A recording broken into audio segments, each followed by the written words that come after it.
2017 ಬೆಂಗಳೂರು ನಗರದ ಹೊರವಲಯದಲ್ಲಿ ಒಂದು ವಿಚಿತ್ರ ಘಟನೆ ನಡೆದಿತ್ತು. ಒಂದು ಹಳೆಯ ಅಪಾರ್ಟ್ಮೆಂಟ್ನಲ್ಲಿ 2 ರಾತ್ರಿ ನಡೆದದ್ದನ್ನು ಇಂದಿಗೂ ಯಾರೂ ಸ್ಪಷ್ಟವಾಗಿ ವಿವರಿಸಿಲ್ಲ. ಪೊಲೀಸ್ ದಾಖಲೆಗಳಲ್ಲಿ ಇದೊಂದು ಆತ್ಮಹತ್ಯೆ ಎಂದು ಮುಕ್ತಾಯವಾಯಿತು. ಆದರೆ ಆ ಕಟ್ಟಡದಲ್ಲಿ ವಾಸಿಸಿದ್ದವರು ಇನ್ನೂ ಬೇರೆ ಕಥೆ ಹೇಳುತ್ತಾರೆ.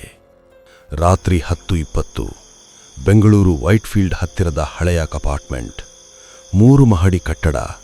ಆದರೆ ಅಲ್ಲಿ ಕೇವಲ 2 ಫ್ಲ್ಯಾಟ್ ಮಾತ್ರ ಆಕ್ಯುಪೈಡ್, ಮಿಕ್ಕದ್ದು ಸಂಪೂರ್ಣ ಖಾಲಿ. ಹೊಸ ಜಾಬ್ ಹುಡುಕುತ್ತಾ ಫ್ಲ್ಯಾಟ್ 201ನಲ್ಲಿ ಹೊಸದಾಗಿ ರೂಮ್ ತೆಗೆದುಕೊಂಡಿದ್ದ ಹಾಸನದಿಂದ ಬಂದ ಒಬ್ಬ ಯುವಕ. ಹೆಸರು ಶಿವು. ಮೊದಲ ರಾತ್ರಿ 12:32 AM.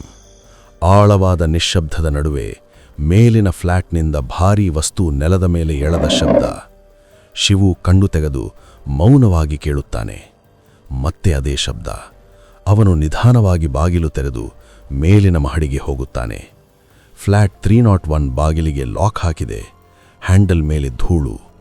ಯಾರೂ ಇಲ್ಲ. ಅವನು ಕೆಲಕ್ಷಣ ನಿಂತು ಕೆಳಗಿಳಿಯುತ್ತಾನೆ.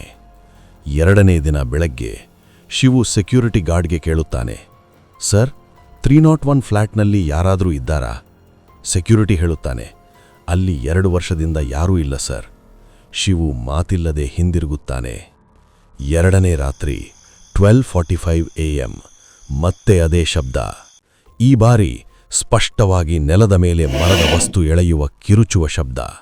ಶಿವು ತಕ್ಷಣ ಎದ್ದು ಮೇಲಿನ ಮಹಡಿಗೆ ಓಡುತ್ತಾನೆ. ಈ ಬಾರಿ ಬಾಗಿಲಿಗೆ ಲಾಕ್ ಇಲ್ಲ. ಬಾಗಿಲು ಸ್ವಲ್ಪ ತೆರೆದಿದೆ. ಒಳಗೆ ಸಂಪೂರ್ಣ ಕತ್ತಲೆ. ಶಿವು ತನ್ನ ಮೊಬೈಲ್ ತೆಗೆದು ಫ್ಲ್ಯಾಶ್ ಲೈಟ್ ಆನ್ ಮಾಡುತ್ತಾನೆ. ಸೀಲಿಂಗ್ ಫ್ಯಾನ್ಗೆ ಕಟ್ಟಿ ಹಾಕಿದ ಹಗ್ಗ ನಿಧಾನವಾಗಿ ಅಲುಗಾಡುತ್ತಿದೆ. ಕೆಳಗೆ ಉರುಳಿ ಬಿದ್ದ ಕುರ್ಚಿ, ನೆಲದ ಮೇಲೆ ಎಳೆದ ಗುರುತುಗಳು. ಆ ಕ್ಷಣದಲ್ಲಿ ಅವನ ಫ್ಲ್ಯಾಶ್ ಲೈಟ್ ಬೆಳಕಿನಲ್ಲಿ ಏನೋ ಕಪ್ಪು ಶ್ಯಾಡೋ ಗೋಡೆಯ ಮೇಲೆ ಹಾದಂತಾಯಿತು.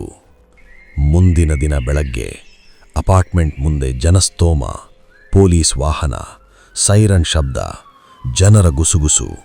ಅಲ್ಲಿ ಪೊಲೀಸ್ ಹೇಳಿದ್ದು, ಒಬ್ಬ ಯುವಕ ಫ್ಲ್ಯಾಟ್ 301 ಒಳಗೆ ಆತ್ಮಹತ್ಯೆ ಮಾಡಿಕೊಂಡಿದ್ದಾನೆ ಅಂತ. ಆ ಯುವಕನ ಹೆಸರು ಶಿವು, ಹಾಸನ ಮೂಲದ.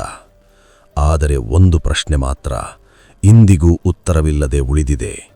ಆವತ್ತು ರಾತ್ರಿ ಫ್ಲ್ಯಾಟ್ 301 ಒಳಗೆ ನಿಜವಾಗಿಯೂ ಏನಾಯಿತು ಮತ್ತು ಶಿವು ಹೇಗೆ ಸತ್ತ?